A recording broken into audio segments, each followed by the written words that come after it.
தற்போது கிடைத்துள்ள அண்மை செய்தியை பார்த்து வருகிறோம். மதுரையில் விசிக சார்பில் நடைபெற்ற புல்லட் பேரணியில் 100க்கும் மேற்பட்டோர் மீது வழக்கு பதிவு செய்யப்பட்டிருக்கிறது.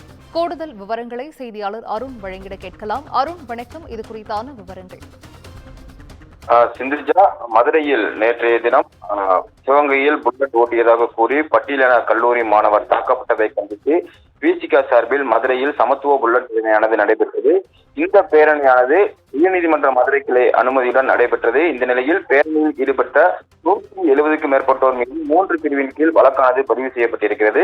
சிவகங்கை மாவட்டம் மானாமதுரை அருகே உள்ள மேலப்புடாவூர் கிராமத்தைச் சேர்ந்த 19 வயதான ஐயாசாமி என்ற பட்டியலின கல்லூரி மாணவன் கடந்த சில தினங்களுக்கு முன்பு அதே கிராமத்தைச் சேர்ந்த 3 இளைஞர்களால் பல்வேறு ஆயுதங்களுடன் தாக்கப்பட்டு அவர்களது கையை வெட்டியிருக்கிறார்கள். இதில் படுகாயமடைந்த கல்லூரி மாணவன் மதுரை அரசு ராஜாஜி மருத்துவமனையில் சிகிச்சைக்காக அனுமதிக்கப்பட்டு அவருக்கு தொடர் சிகிச்சையானது அளிக்கப்பட்டு வருகிறது.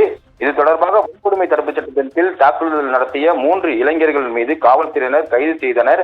இந்த தாக்குதல் சம்பவம் குறித்து கடந்த 17ஆம் தேதி அன்று தேசிய SC/ST ஆணையத்தினுடைய இயக்குநர் ரவிவர்மன் தலைமையிலான குழுவினர் விசாரணை நடத்தினர். இந்த நிலையில்தான் கிராமத்திற்குள் புல்லட் ஓட்டியதால் பட்டியலின கல்லூரி மாணவன் மீது தாக்குதல் நடத்தப்பட்டதாக அவரது குடும்பத்தாரும் மற்றும் உறவினர்களும் கூறிய நிலையில் மதுரை மாவட்ட விடுதலை சிறுத்தைகள் கட்சி சார்பில் மதுரை மாவட்ட நீதிமன்ற பகுதியிலிருந்து காந்தி அருங்காட்சியகம் வரை சமத்துவ புல்லட் பேரணியானது நேற்றைய தினம் நடைபெற்றது. இந்த பேரணியானது உயர்நீதிமன்ற வழிகாட்டுதலின்படி நடைபெற்றது. இதில் காட்டுமன்னார் கோவில் சட்டமன்ற உறுப்பினரும் விசிகாவினுடைய பொதுச் செயலாளருமான சிந்தனை செல்வன் பேரணியை தொடங்கி வைத்து புல்லட் ஓட்டியபடி பேரணியில் கலந்து கொண்டார்.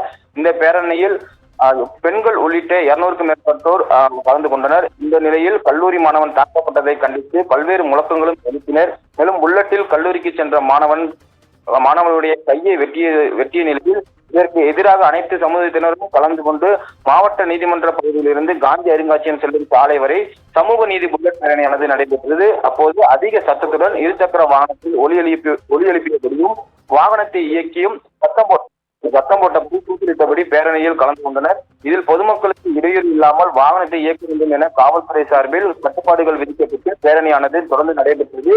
இருப்பினும் காவல்துறை வலியுறுத்தலை பின்பற்றாமல் புல்லட் பேரணியானது நடைபெற்ற நிலையில் இன்றைய தினம் மதுரை தல்லாகுளம் போலீசார் விடுதலை சிறுத்தை கட்சியை சார்ந்த சமத்துவ புல்லட் பேரணியில் ஈடுபட்ட 170 பெண்கள் உட்பட 170 மீது அதிக ஒலி எழுப்பியது போக்குவரத்திற்கு இடையூறாக இருந்தது, தலைக்கவசம் அணியாதது உள்ளிட்ட 3 பிரிவின் கீழ் தற்போது 170 பேர் மீது காவல்துறை தல்லாகுளம் போலீசார் வழக்கு பதிவு செய்திருக்கிறார்கள்.